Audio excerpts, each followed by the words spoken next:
What's up, everybody? This is a video I've wanted to make for a very long time, and I think it is something that's really cool for people that are already playing Altered, or maybe are on the fence, or just appreciate good art in general. And this video I am calling, you're seeing the title probably, but something along the lines of a love letter to the art of Altered. And there's a couple different things I'm going to talk about and showcase in the art for the game of Altered. And maybe there will be some things that even people who play it weekly don't know already.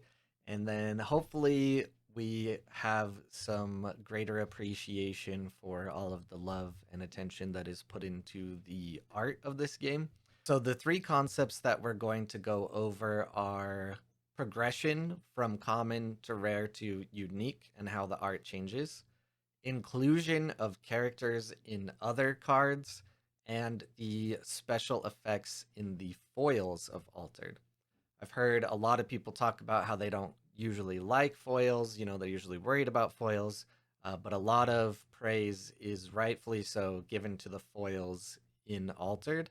And we're going to talk about some of the special effects with those, look at the process, as there's an interview that Swiorki gave, and we'll go through all of that. So, starting with just the art in general, the art for Altered has a ton of different, very talented artists involved, and each card has the artist credited on it.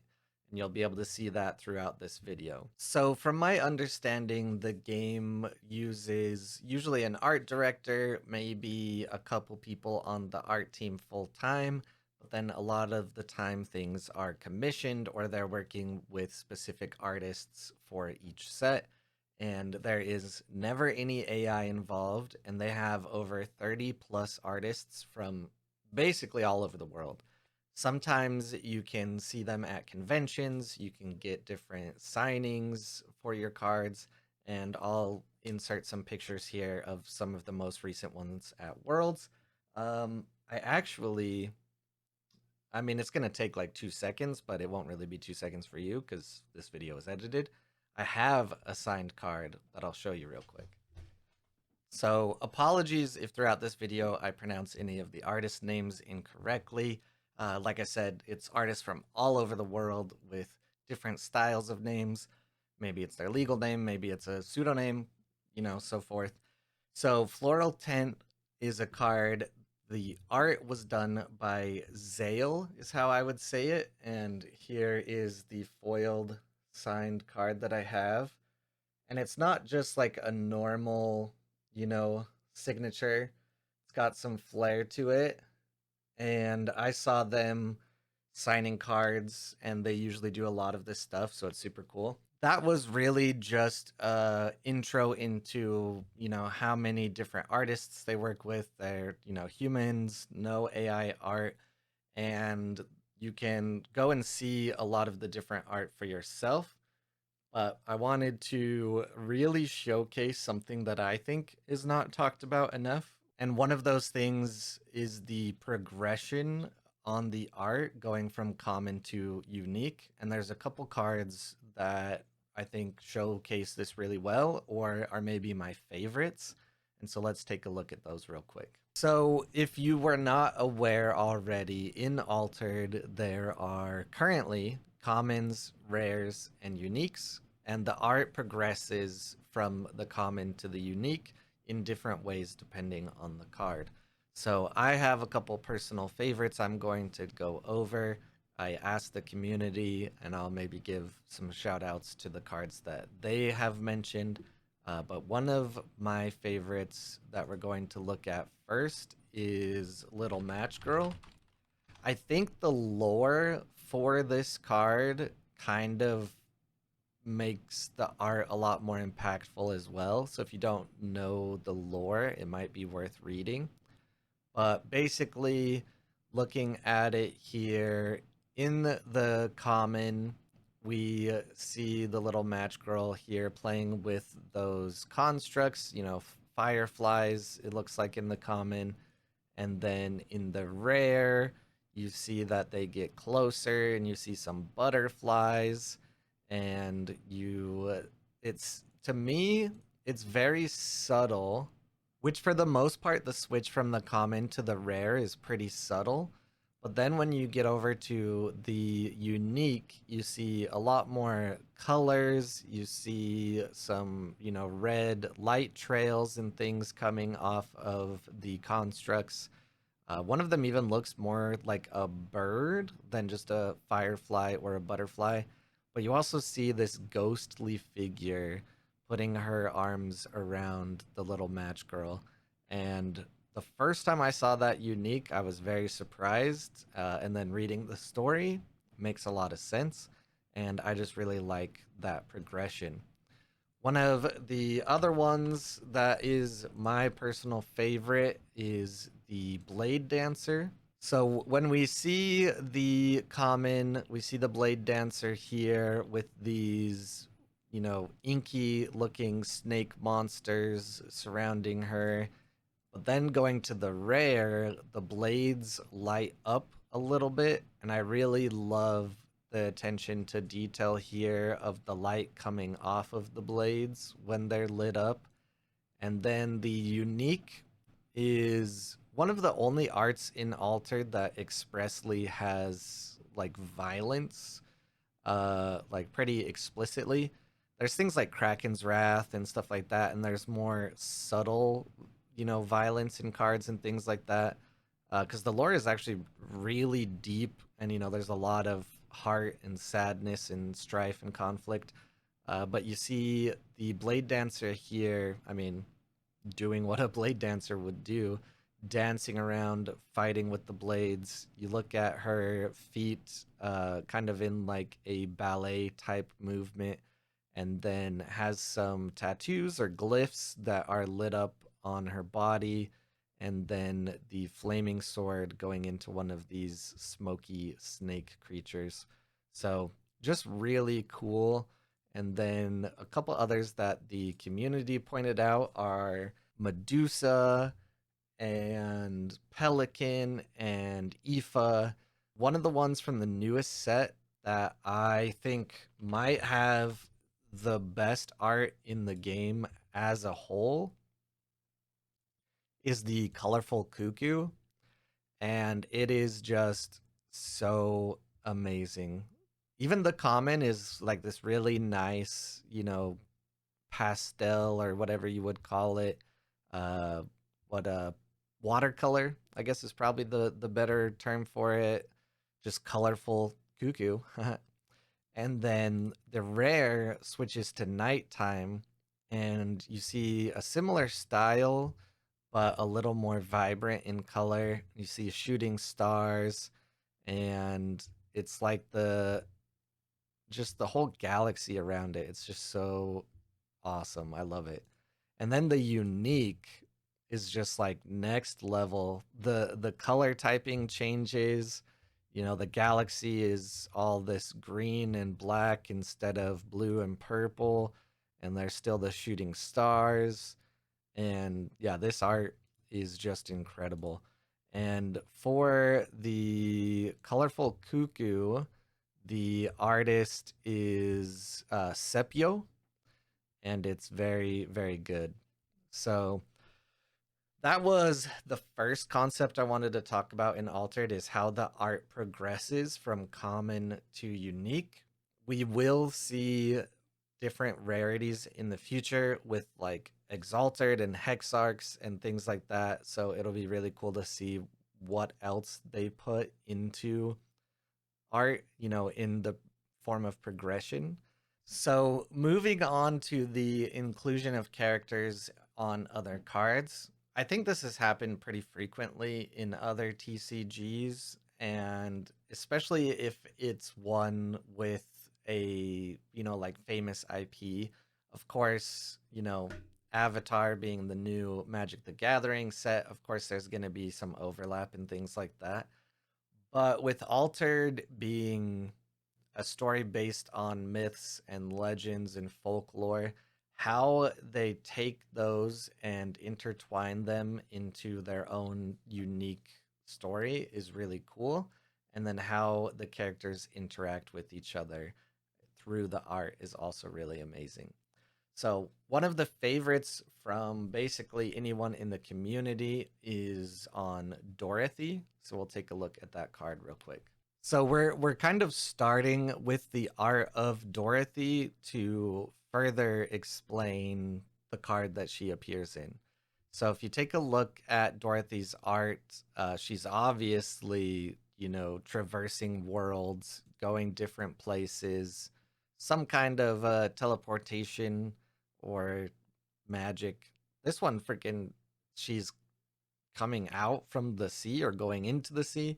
I haven't read the art for every single card and the world at whole, but I've read a good amount, and it's just very, very in depth.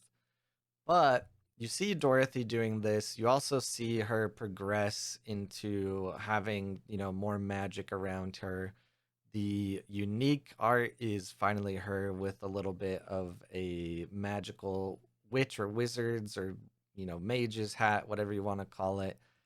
But if we take a look at the art for Ozma, looking at the art for Ozma here, in the common, we just see her sitting on a throne with a child. The rare is more like time progresses, the child's hair gets a little longer, or maybe it just gets let down, but it seems more at nighttime. You see a lot more detail in the windows, in some of the constructs around. But then in the unique, you see Dorothy here just popping in like she does and checking on the scene, and it's super cool. One of my favorite cards in the entire game is Tiny Jin, little fire Jin here that gives you some ramp. But in a set that came after the first, specifically Trial by Frost, they introduced Tiny Jail, which in the common you see our little friend in a jail put together by some artist meanie. And in the rare, you also see Kitsune in there for some reason. Don't know what she did wrong, but looking at it there, that's kind of a concept that encompasses both of the two first concepts I was telling you about the art progression and then the inclusion of other characters. Tiny Gel is a spell, so it doesn't have a unique version, but it does have a difference from the common to the rare. Throughout this video, I'll also try to include some lesser known cool little details about the art in Altered. It's not like a super secret, but maybe it's not as widely known.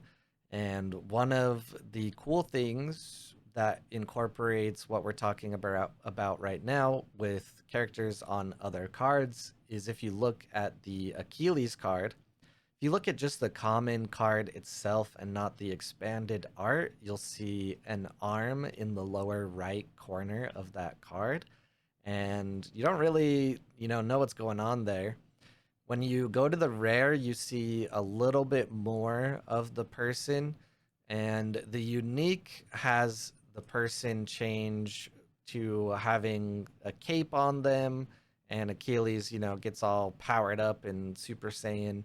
But this person is actually Thor, and Thor is not in the game yet, but has been teased on being in the game in the future.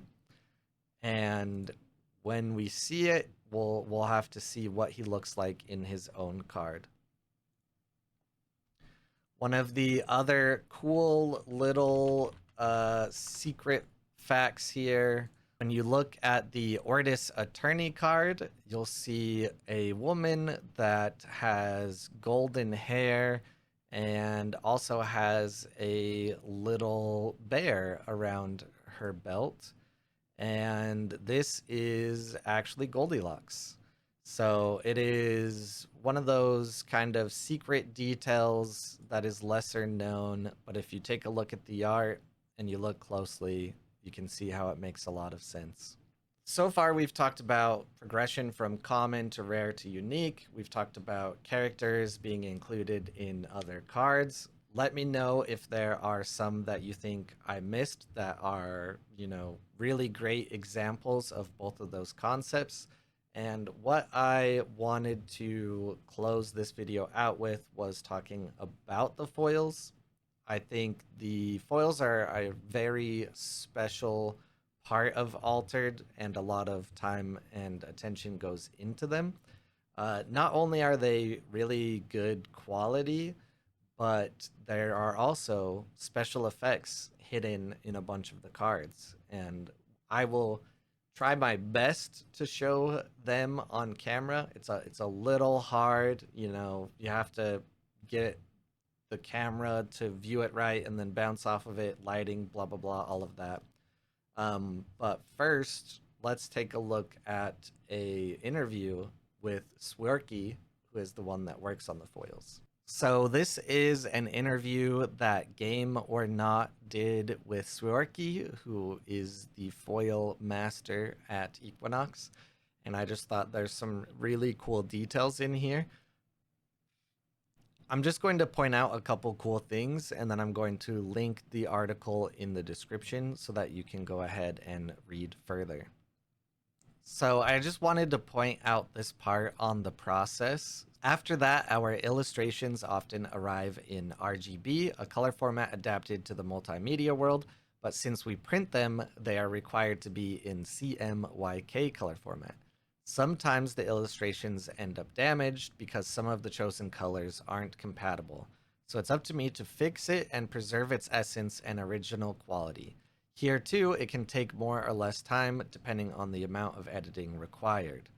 So then it may be necessary to make changes to the art itself, such as adding something to make a version of the card more distinct from its common counterpart, or adding clothing or details. Obviously, these are minor changes, and the art is always of very high quality. One of the parts I thought was really cool that I just wanted to call out is after, they take the original art, they adapt it to the color format they need for printing. They make sure that, no details are lost. They work on the common to rare progression, etc. To do the foiling, this is a quote here. So, the process of preparing the art for foiling, quote, we call it OPW, and it's a black, white, and gray layer that we add to the Photoshop folder layers, which allow our printer to apply the foiling. So we use the selective technique, which means that by hand, digitally with my graphics tablet and stylus, I repaint the areas I want to shine or not. Anything that's pure black won't shine at all, and vice versa in pure white. Then, with the shades of gray, I can choose the intensity with which I want to make a particular area shine. So there's a little comparison here for the main art versus OPW for foil printing. And I really thought this was super cool. And shout out to Gamernaut for sitting down with Swiorki and going through this.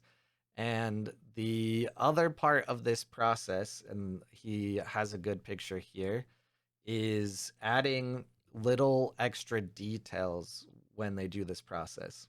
So if you see here, there's like this question mark bubble coming out of the Hydra. There are some other little things in the background. I'm going to show you some of the ones that I think are super cool. I'll try to do it on the webcam, and if not, I'll insert some video, but we'll take a look here. All right, let's try this on webcam so it's easier. So I'm going to start with a card from the very first set, that's Beyond the Gates, a very popular card, Spindle Harvesters, that I have here in foil. And even on this, you can kind of see the attention to detail on what foils and what shines and what doesn't. In certain games and certain foilings, it's just the whole card is just foiled straight over. But here and now that you know kind of more about the process, you can see that it's a little more selective and there's more, thought going into it. Now, of course, that was a card from the very first set, And as things have progressed, they've perfected it. They've, you know, gotten a little experimental. So let's look at some cards throughout the next coming sets. The next set after Beyond the Gates is Trial by Frost, and this is when we start to see a little taste of hidden details being hidden in the hidden details being hidden in the foil of unique cards, which is a ton of fun. I have printed certain uniques just to see if there was a hidden detail on them or not. And one of the ones I have here from Trial by Frost is this little guy here, the Sneezer Shroom. Don't worry, I'm gonna try to do the secret YouTuber hand trick here. And if you look closely, you'll see that there's just some little sparks. Oh, there we go. We got a good view of it. Some little sparks coming off of the heart piece here that he is giving to the person grabbing. So that is super cool. And this one is honestly a little more subtle, but just finding these little details is so awesome. So let's go into the next set, which is Whispers from the Maze. I almost forgot to show you probably one of the best hidden details in a Trial by Frost card. Also, it's a personal favorite card of mine just because it's a ton of fun, and that is on Eros. So you see here a non foiled Eros. All right, there you go. Non foiled Eros. So you see all the art there. But then we switch to the foiled version. And if you look very closely at the top of Eros's bow, you actually see the hidden detail of a heart. Look how cute. Look at how cool. And that's one of my favorite ones. And like I said, I'm trying my best to, use the webcam so I don't have to do different formats and things like that. But uh, really, the best experience is getting them in your hand and seeing them. But let's move on to Whispers from the Maze, which is not the most recent set, but one before. The most recent set is Skybound Odyssey. But I have a Man in the Maze unique to show you, and you can see all the little extra details on this card here. As soon as it focuses, you can kind of already see him with it not focusing. There we go. So let's see, we can do it here. You can kind of see like extra little details popping off. You see that at the top of his head, just under there. Looks like a music note of sorts. Just really cool. I love it. I love it. So that is one of my other favorite parts just about the art in general. And shout out to all of the team involved in that whole process. Read through that interview, it's super cool. There are also some interviews with art directors and other people involved in the art team that you can go and listen to, some in French, some in English. Let me know if there's anything you want to know more about in the way of art. Thank you for watching my little love letter to the art within Altered TCG. If you have any questions, think I missed anything, or just want to say random stuff in the comments, feel free. I think the next project I want to work on is a video called How to Survive on Cheap Uniques, something like that. So if that sounds interesting to you, let me know. It'll motivate me to do it faster than drag my feet. And shout out to all of the art team, all of the artists, everyone involved in Altered. Hopefully, now people can see a little more of the time and attention you've put into aspects of the game. And yeah, I mean, let me know what your favorite art is. Let me know your favorite progression, secrets, or things that I might have missed. Love to hear it. And if you like this video, like and subscribe, and I will see you on the next one.